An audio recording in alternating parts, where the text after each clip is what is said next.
আচ্ছা এই আমরা যে রোজ মদ খাই, এই মদ খাওয়ার উপকারিতা কি আছে? এই মদ খাওয়ার 108টা উপকরণ আছে। চলো বলি। 1 নম্বর, মুখ দিয়ে কখনো মিথ্যা কথা বেরোবে না। 2 নম্বর, কাউকে ছোট বড় মনে করি না। এই লোকের বউকেও নিজের বউ মনে হয়।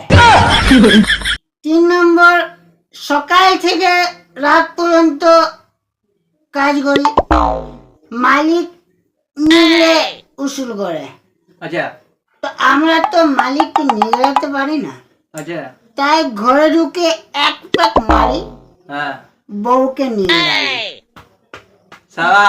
মদ খেয়েছি, সব ছাড়। 4 নম্বর, আমাদের পেটের ভেতরে যে সব